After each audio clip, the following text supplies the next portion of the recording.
Jaya is not about victory and the victims, not about conquering and the conquered.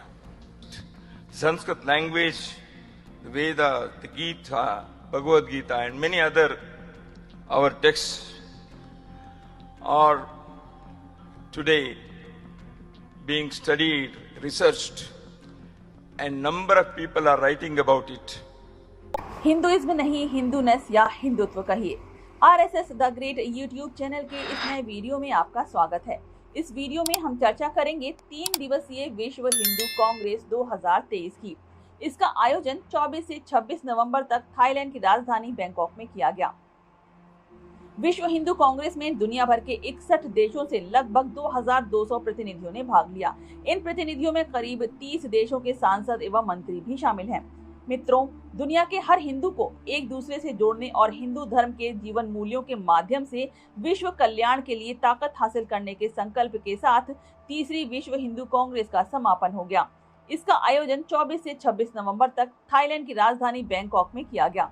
इस दौरान आयोजकों ने अगली विश्व हिंदू कांग्रेस 2026 में मुंबई में आयोजित करने का ऐलान किया। विश्व हिंदू कांग्रेस का उद्घाटन 24 नवंबर को राष्ट्रीय स्वयंसेवक संघ के सर संघ चालक डॉक्टर मोहन भागवत ने किया।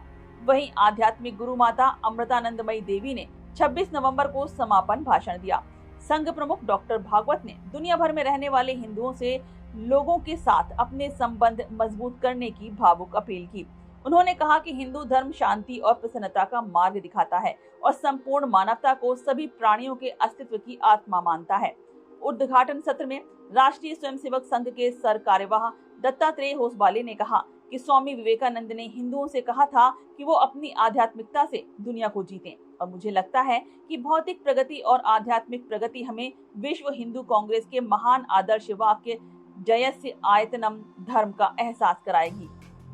उद्घाटन सत्र में मेजबान देश थाईलैंड के प्रधानमंत्री शित्ता थविसिन का संदेश पढ़ा गया। वर्ल्ड हिंदू फाउंडेशन के संस्थापक स्वामी विज्ञानानंद इस विश्व हिंदू कांग्रेस के संस्थापक हैं। 3 दिवसीय इस विश्व हिंदू कांग्रेस ने हिंदुत्व को अंग्रेजी भाषा में हिंदुइज्म कहे जाने के खिलाफ एक प्रस्ताव पारित किया और कहा कि ये पूरी दुनिया के हिंदू समुदाय और उनकी अच्छाई पर आघात है। विश्व का एक सनातन हिंदू धर्म ही एक ऐसा धर्म है जो विश्व को एक परिवार मानता है। प्रस्ताव में कहा गया है कि हिंदुत्व को अंग्रेजी भाषा में हिंदुइज्म नहीं बल्कि हिंदूनेस या हिंदुत्व कहा जा सकता है। इसे हिंदुइज्म बिल्कुल नहीं कहा जाना चाहिए। इसके पीछे ईसाई धर्म गुरुओं की कथित साजिश रही है। प्रस्ताव में कहा गया है कि हिंदू धर्म शब्द में पहला शब्द हिंदू एक अपरिमित शब्द है। ये दर्शाता है जो सनातन या शाश्वत है, और फिर धर्म है जिसका अर्थ है वो जो कायम रखता है। इस प्रकार हिंदू धर्म उस सब का प्रतीक है जो शाश्वत रूप से सब कुछ धारण करता है।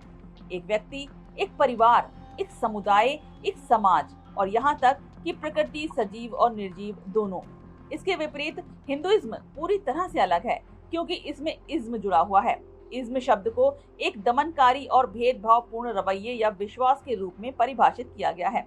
19वीं सदी के मध्य में अमेरिका में इज्म वाक्यांश का उपयोग सामूहिक रूप से कट्टरपंथी अपमानजनक तरीके से आध्यात्मिक या धार्मिक और सामाजिक सुधार आंदोलनों तथा विभिन्न गैर मुख्यधारा को संदर्भित करने के लिए किया गया था।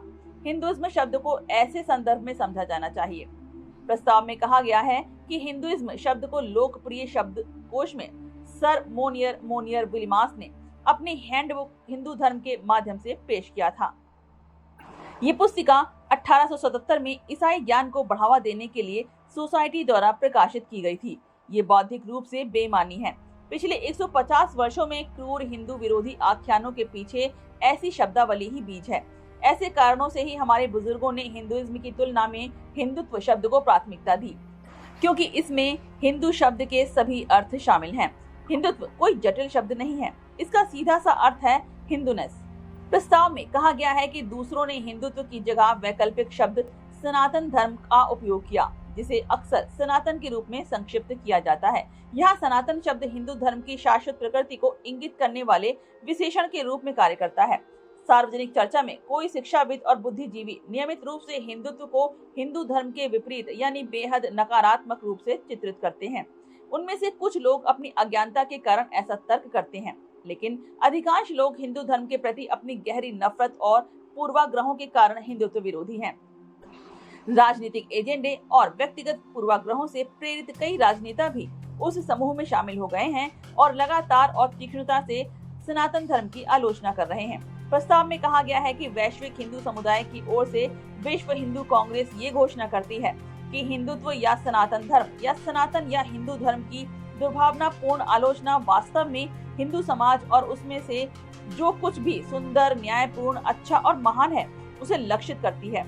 वास्तव में ये अच्छाई के खिलाफ ही हमले हैं।